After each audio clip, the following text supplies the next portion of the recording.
Olá, pessoal, tudo bem? Hoje é dia de avaliação de ciências e estamos aqui para fazer uma revisão de todo o conteúdo da avaliação.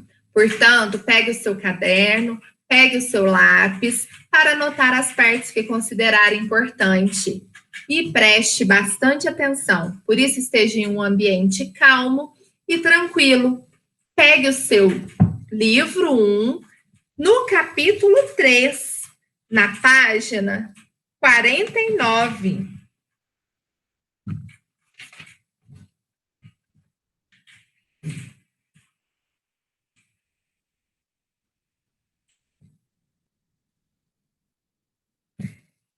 Este capítulo tem o título Água em toda parte. E nós estudamos sobre a água neste capítulo. Na página 49, nós vimos a água em diferentes formas. Nós vimos que a água pode ser encontrada no estado sólido quando as moléculas estão bem próximas, bem unidas. É o exemplo do gelo. O gelo nada mais é do que a água no estado sólido. Nós também encontramos a água no estado líquido, quando as moléculas não estão nem tão próximas quanto no sólido, mas estão um pouquinho separadas. É a água que nós bebemos, a água dos rios, dos mares, que é encontrada no estado líquido. Nós também vimos a água no estado gasoso. É quando as moléculas estão bem distantes e bem separadas. Quando sai aquele vaporzinho da panela, quando está fervendo, o vapor do banho, quando nós tomamos um banho demorado e quente, o banheiro fica todo cheio de água no estado gasoso. E nós vimos lá na página 50 as transformações que as moléculas da água passam. É claro, se é possível encontrar água em 3 estados diferentes, é claro que ela passa por uma transformação. E essas transformações têm nomes. O primeiro que nós vimos é a solidificação, quando ocorre a passagem da água do estado líquido para o estado sólido, quando nós colocamos água na forminha e levamos até o congelador para virar gelo. É um exemplo. Nós também vimos a condensação, que é a passagem da água do estado gasoso para o estado líquido. Isso acontece em dias frios, quando aparecem gotículas de água no vidro do carro, nas janelas, ou até mesmo no box do banheiro. Quando a panela está fervendo e aquele vapor fica na tampa da panela. Nós também vimos outra transformação, que é a vaporização, quando ocorre a passagem do estado líquido para o estado gasoso. É o exemplo da água fervendo, que sai aqueles vapores. Aquela água está no estado gasoso, está passando do líquido para o gasoso. E aí nós temos o processo de vaporização. Nós também vimos a fusão. A fusão ocorre quando a água passa do estado sólido para o estado líquido, ou seja, um exemplo é quando o gelo derrete. Nós também vimos a sublimação, que é quando a água passa diretamente do estado gasoso para o sólido ou do sólido para gasoso, sem passar pelo estado líquido. Este é um outro tipo de transformação da água. Um pouco mais adiante, nós vamos agora lá na página 58 e 59, onde nós vimos algumas propriedades da água. A primeira que nós estudamos é o empuxo. O empuxo acontece quando a água exerce uma força impulsionando para fora os corpos que estão presentes nela. Por isso que na piscina nós sentimos mais leves, fica mais fácil carregar uma pessoa dentro da piscina, porque a própria água já está exercendo uma força expulsando para fora, impulsionando os corpos que estão dentro dela.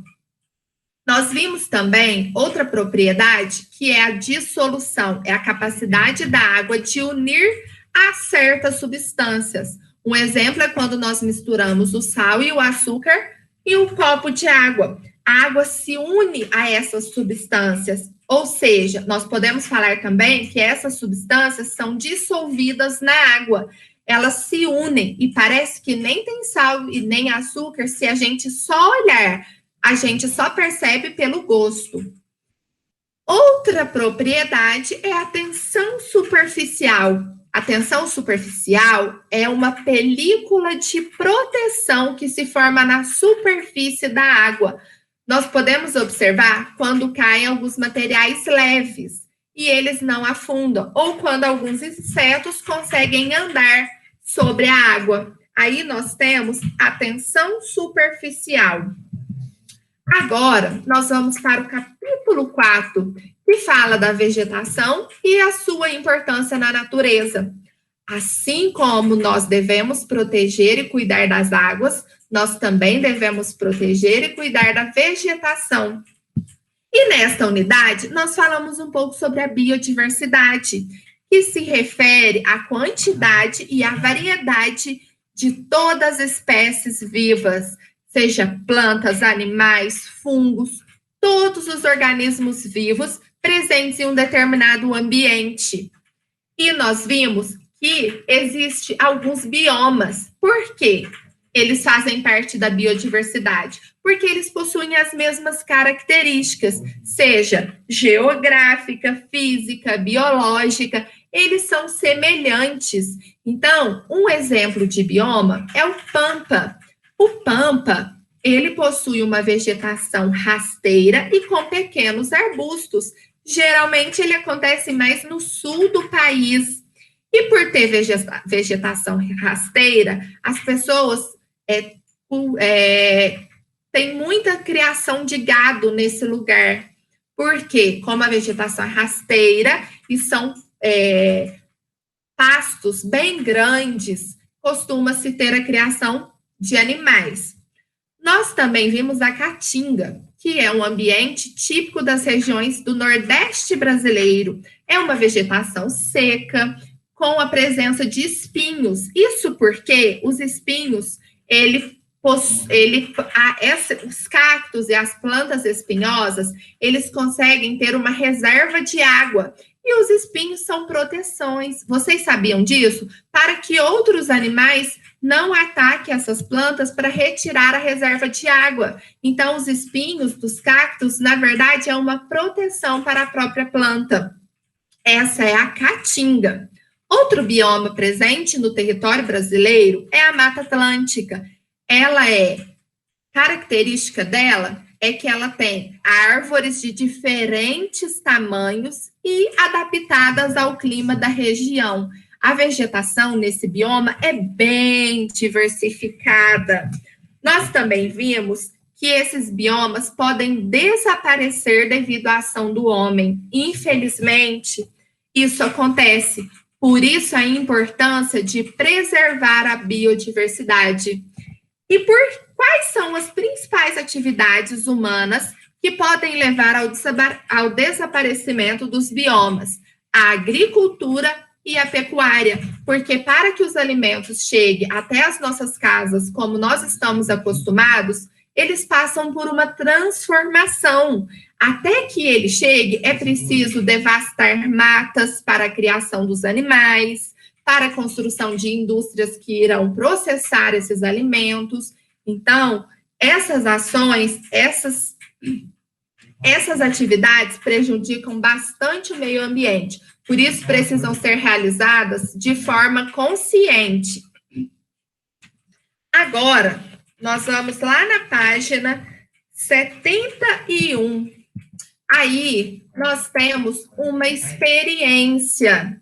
Nessa experiência, nós vimos 3 tipos de solos diferentes. Um solo que tem a cobertura vegetal original, um solo onde a cobertura é composta de galhos secos, folhas secas, e um tipo de solo onde a cobertura vegetal foi totalmente retirada e não sobrou nada.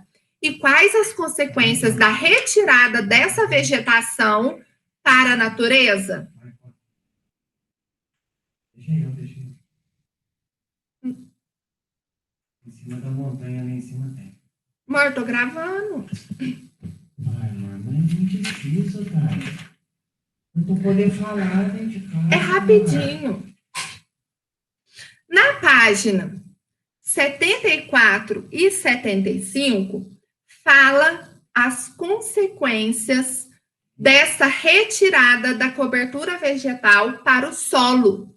Na página 74, nós observamos a erosão, que acontece quando a cobertura vegetal é retirada e o solo não restou quase nada dessa cobertura. Esse solo foi preparado para o cultivo. Só que quando a chuva atinge esse solo, a água levada deixa algumas áreas do solo com rachaduras e acúmulo de sedimentos. E ele perde nutrientes. Então, ficam esses buracos, esse rastro da água, e o solo fica prejudicado, se tornando infértil. Outra consequência é o assoreamento, que acontece quando a vegetação original é retirada e substituída por um campo de pastagem. As margens do rio ficam expostas e, ao longo do tempo, as chuvas que atingem essas áreas carregam esse solo. A parte da terra levada ao longo dos anos pela água da chuva acumula no fundo do rio, deixa o rio mais raso e, consequentemente, nesses lugares, não acontece o curso natural do rio, existe uma poluição, um acúmulo de sedimento, o rio é prejudicado por conta da retirada da cobertura vegetal. Agora, nós vamos lá na página 77.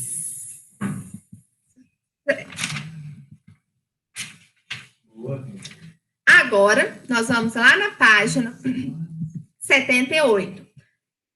Além disso tudo que a tia Natália está falando, nós também vimos que a vegetação é fundamental para a manutenção do ar que nós respiramos e do clima. Por isso, esse slogan tão legal da SOS Mata Atlântica: quer continuar a respirar? Comece a preservar. Nós sabemos que a cobertura vegetal diminui a quantidade de radiação que chega no solo e mantém a temperatura constante, absorve o gás carbônico e contribui para a melhoria da qualidade do ar, reduz os ventos, retém o gás carbônico na estrutura, mantém as chuvas regulares através da evaporação e mantém a umidade do ar pela evaporação. Agora, nós vimos que a cobertura vegetal é importante para o ar, para a biodiversidade, para o solo, para os mananciais e para o clima. Ou seja, nós precisamos preservar a vegetação e cuidar, porque ela é fundamental para a nossa sobrevivência. Nós vamos agora para o capítulo 5, que fala sobre o uso consciente dos recursos ambientais. A vegetação é um dos recursos ambientais que o planeta Terra oferece para nós seres humanos, para que nós possamos utilizar de forma consciente e responsável. Além da vegetação, nós temos outros recursos, mas todos os recursos precisam ser utilizados com consciência e muita responsabilidade. E para começar o capítulo 5, vamos relembrar o que são os recursos ambientais. São os recursos presentes no meio ambiente que podem ser usados para a obtenção de produtos e serviços para o ser humano. E aí nós vimos que existem dois tipos de recursos ambientais: os renováveis, que são aqueles que não se esgotam, como a luz do sol e o vento, e os não renováveis, que são aqueles que podem acabar ou demoram milhares de anos para serem formados. A partir desses recursos ambientais, é possível gerar energia. Nós utilizamos esses recursos para a produção de energia elétrica. Então, nós vimos algumas fontes de energia elétrica. A mais utilizada no Brasil são as hidrelétricas, que aproveitam a água como recurso, e as termoelétricas, que usa da queima de materiais vindos da natureza. Mas, além dessas, nós também vimos a energia eólica, que é a energia produzida a partir do movimento da massa de ar, ou seja, do vento, e essa energia é uma energia considerada limpa e renovável, porque não polui o meio ambiente. Nós também vimos a energia solar, que é produzida a partir dos raios solares. E as placas solares são uma alternativa de energia renovável, já que o uso proporciona vários benefícios econômicos e ambientais. Portanto, também podemos considerá-la limpa e renovável, porque não polui o meio ambiente. Nós também vimos a energia térmica, que é produzida por meio da queima de algum combustível. Então, a usina termoelétrica, elas utilizam a queima do combustível como fonte de energia, mas infelizmente as termoelétricas liberam muitos poluentes no ar e causam alterações climáticas, prejudicando a saúde das pessoas. Além disso, também há um grande desperdício da água utilizada para resfriar as máquinas, que voltam para a natureza sem serem tratadas. Portanto, as termoelétricas não são consideradas fontes de energia limpas, porque elas poluem e agridem ao meio ambiente. Nós também vimos os combustíveis fósseis, que se demoram milhares e milhares de anos para serem formados na natureza. Eles são encontrados lá no interior da Terra e no fundo do mar. E eles demoram muito tempo para serem formados. Eles são muito utilizados pelos seres humanos, mas nos últimos anos existe uma preocupação muito grande quanto ao uso do petróleo, devido ao derramamento do petróleo, que causa grandes prejuízos para o meio ambiente, para a vida marinha, para a vegetação e para os animais. Portanto, nós precisamos encontrar soluções para substituir o uso desses combustíveis fósseis. E, para isso, criou-se os biocombustíveis, que é uma fonte de energia renovável, já que são utilizados para a produção a vegetação, alguns são obtidos através de produtos animais, que são recursos que se renovam na natureza e são produzidos de uma forma mais consciente do que os combustíveis fósseis. Então, alguns exemplos de plantas e vegetação que é utilizada para a produção dos biocombustíveis é a cana-de-açúcar, a soja, o milho. E ele veio como uma alternativa para substituir o combustível fóssil.